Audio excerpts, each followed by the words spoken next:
September the 7th marks Brazil's Independence Day. The date is a source of pride for many Brazilians, and across the country, state and municipal administrations hold parades and people take to the streets with their green and yellow flags. But few people in Brazil, let alone those abroad, know how Brazilian independence came to be. Brazil is an improbable country. It is an immense mass of land bound by a single language and a single flag. Even in the year of our independence, many thought Brazil as a nation would never actually come to pass.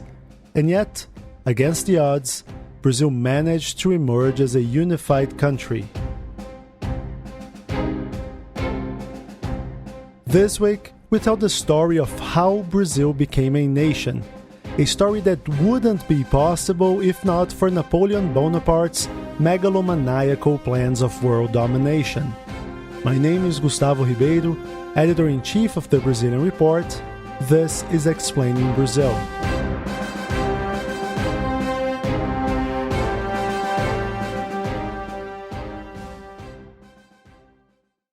In 1807, France's General-turned-Emperor Napoleon Bonaparte was the greatest military leader the world had seen since the time of the Caesars. Leading multiple coalitions, he defeated every army that tried to subdue France and was the most powerful man in Europe. Britain, however, remained the exception to Napoleonic domination. Protected by the English Channel, the Brits had avoided direct confrontation with the French leader, imposing him a hard defeat in 1805 at the Battle of Trafalgar. The emperor ordered a continental blockade against Great Britain, promising fierce retaliation for those who disobeyed him. The tiny, unprotected Portugal, however, defied Napoleon and continued trading with England. That's why in November 1907, French troops began marching on Lisbon in order to take the Portuguese crown from the Bragança family. Cornered between the two major superpowers of the time, Portugal's King João VI had two choices, neither of them particularly appealing. He could yield to the blockade, making an enemy out of England. Or he could flee Lisbon, taking his court, the Portuguese nobility and bureaucracy across the Atlantic to settle in Brazil. His escape would be escorted by the British Navy. The British offer may seem generous at first glance, but it was actually an ultimatum. If the Portuguese refused the Brazilian option, the British Navy would repeat in Lisbon what it had done in Copenhagen months before. When Denmark refused to support England, its capital was relentlessly bombarded, killing 2,000 people. João VI opted to do what no other European ruler had ever done before. He fled to the New World. The Portuguese royal family and its delegation arrived in Salvador in January 1808 and settled in Rio de Janeiro 2 months later. And that's when the very idea of Brazil as a country began taking shape, according to João Paulo Pimenta, a history professor at the University of São Paulo. The Napoleon invasion of Portugal was probably the main event to explain the process of Brazilian independence. Before the arrival of Portuguese court in Brazil, Brazil was not a political unity, and it was not a national unity. Brazil was a group of Portuguese colonies.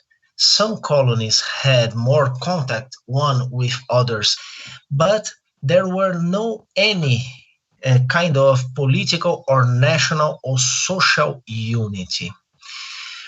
In these terms, we cannot say that there were a Brazil before 1808. Until 1808, Brazil was isolated from the rest of the world and ruled with an iron fist by the Portuguese. Manufactured goods were forbidden, as were newspapers. It was only with the arrival of the court that the first Brazilian bank was created. The ports were open to ships from places other than Portugal and blockades were lifted. Many institutions, new institutions, were created in Brazil. In Rio de Janeiro, especially because it was the capital, the new capital of Portuguese Empire, new institutions were created.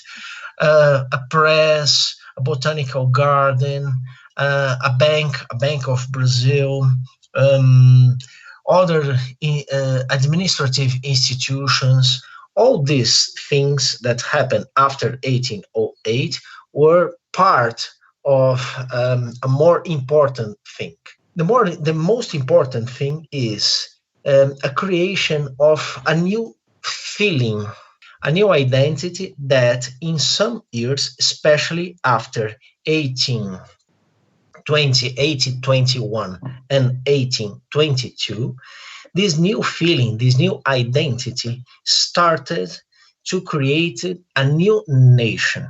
But this new nation, it's very important to stress this point, did not exist before in the 18th century, in the 17th century, in the 16th century. There were no Brazilians, there were no national Brazil, only Portuguese colonies with this name, Brazil. It was this deep change that opened new perspectives in terms of political thinking, in terms of political projects, in terms of imagine a new future to the Portuguese Empire. And among all these possibilities, in a few years, it would exist an idea of creating a new state and a new nation, a Brazilian one. In 1815, King João VI elevated the colony to become a part of a united kingdom of Portugal, Brazil, and the Algarve. During 3 centuries, Portugal was a metropole and Brazil was a group of colonies. The role of Brazil in Portuguese Empire was central, especially after the discovery of gold in Brazil in the beginning of 18th century in the region that now corresponds to states of Minas Gerais and after Mato Grosso and also Goiás. So Brazil was a kind of a economic heart of Portuguese Empire. This United Kingdom meant that Portugal and Brazil were since that point, since that year, in equal levels, but the capital of the empire was still in Brazil.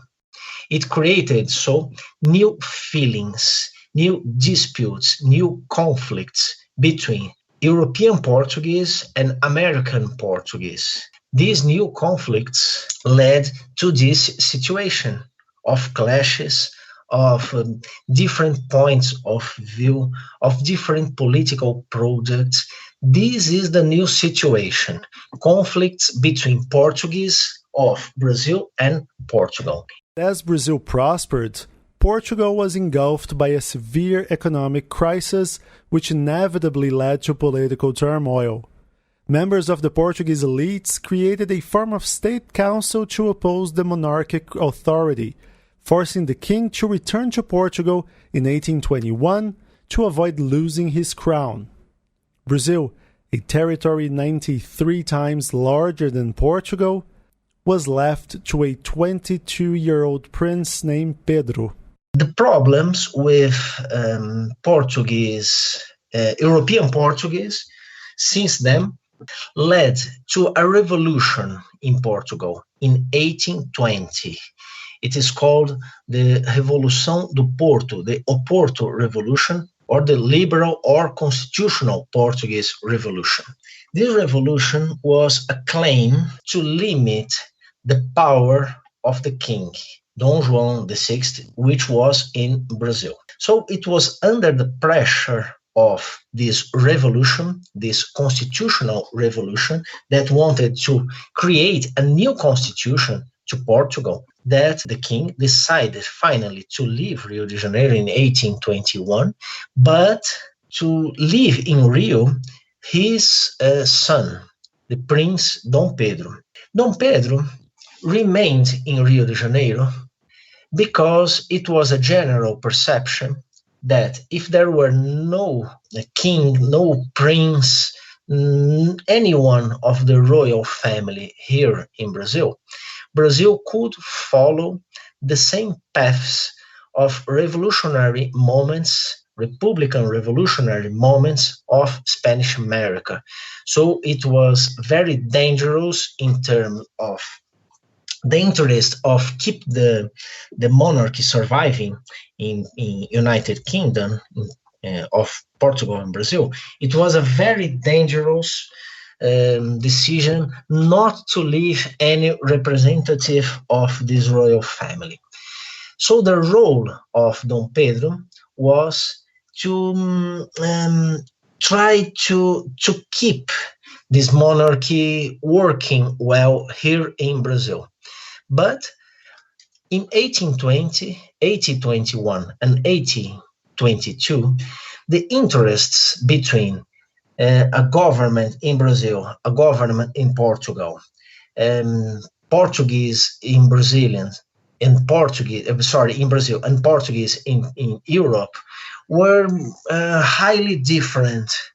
So it was from the person of Dom Pedro, the Prince Dom Pedro, that things developed in the direction of a new government, a new state, and a new nation. And finally, Brazil and Portugal separated in 1822. So it was this revolutionary movement, this liberal and constitutional movement in Portugal that put the historical process in a different way. In January 1822, the State Council wanted the prince to return to Portugal, which he refused. On September the 7th, orders from Lisbon arrived declaring that Pedro was no longer regent and that all of his decrees were nullified. On that day, the prince declared Brazil an independent country. Pelo meu sangue, pela minha honra e pelo meu Deus, juro promover a independência do Brasil. Independência ou morte! Independência ou morte! When a new country is created, it's natural that this new country faces economic crisis. Because if this new country was created by wars and by conflicts, it was also created by destruction. If there was destruction to create this country, it is important to have economic funds to rebuild the country and to put this country in a good position in terms of international relations, of diplomatic relations, of economic relations that will lead the life of this country. With Brazil, it happens exactly that. Brazil faced an economic crisis because it has to deal with wars of independence. Brazil also, as an empire, moved an expensive war against the government of Buenos Aires between 1825 and 1828, and it put the things more difficult to Brazil in economic terms to survive in its first years. Well, the recognition of Brazilian independence by Portugal and by the Great Britain included a sort of economic compensation to Portugal to accept, of course, the loss of its colonies. It is part of the political game of international relations in the 19th century. Just as Brazil colonization was different than that of Spanish America, our independence also has its singularities. For one, Brazil maintained monarchy, and it was headed by a Portuguese ruler, Pedro I. He would later be crowned in Portugal under the name Pedro IV. Brazil also kept slavery legal, as it was pivotal to the local economy at the time. But it would be a mistake to say that our independence bears no resemblance to what happened in the rest of America. Believing that the Brazilian independence was nothing more than a family affair negotiated by and for the elites would be ignoring that after September 7th, 1822, Portuguese and Brazilian troops fought for months. In Bahia, for example, Independence Day is celebrated on July 2nd, the day the last Portuguese vessels fled Salvador in 1823. It is not true that Brazilian independence was totally different or the opposite to Spanish American independences. This is a political myth. This myth says, in general, that Spanish American independences were conquest by violence, by wars, by destructions, by violent clashes between political groups. And, in the other point, Brazilian independence supposed was conquest only by internal arrangements and a peaceful process. I repeat, it is not true. In Brazil, there were wars of independence. There were many conflicts between different political groups. There were armies destroying groups, clashes between different political projects. So, even if the dimension of the destruction here in Brazil was, it is difficult to compare to Spanish America, because in Spanish America the things were really more violent. The violence was also present here in Brazil. This myth is part of a general myth that conceives Brazil as a peaceful society, as a society without great conflicts, with a peaceful people. This is a myth, of course. This is a very violent country until now, and this very violent history passed through the history of independence. Yeah? So it is important to move away from this kind of explanation, Brazilian independence as an opposite history to Spanish American independence, because it stresses this myth. It stresses the false idea of Brazil as a peaceful society since its beginning. Even one of Brazil's founding fathers was skeptical that any unity could develop in such a diverse land, doubting that Brazil would ever be able to function as a real country. Which begs the question, was the Brazil project a success? The answer, as always, depends on perspective. And here, I borrow from author Laurentino Gomes, who wrote a marvelous novel about the arrival of the Portuguese royal family. We can only compare current Brazil to Brazil itself.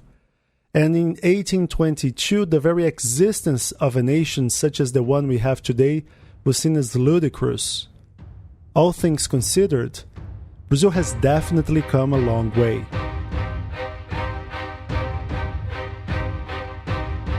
Many people tend to consider this independence as a kind of not so important history, but it's not true. Considering Brazilian independence as a peaceful process, as only a negotiation among elites interested in maintain slavery and avoid a social revolution, tends to depreciate Brazilian history as a whole history. Brazilian history is, as history in general, a history of social conflicts, of social violence, and it is important for us to face our past, to understand our present, and to imagine our future.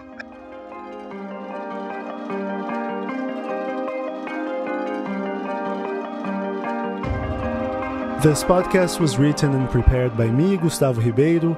Marta Castro produced this show, and Ewan Marshall edited the final script. If you like this podcast, rate us on any platform you may be listening to Explaining Brazil. It takes a second, but it is really important for us. And make sure to visit our website, Brazilian.report, and enjoy our free trial for 7 days. And it's really free. You don't have to submit any credit card information whatsoever. Just go to Brazilian.report/subscribe. You can also support independent journalism by donating any amount to the Brazilian Report. Go to Brazilian.report/donate. If you want to follow us on Facebook and Twitter, our handle is @Brazilian Report. And that's all for now. See you next week.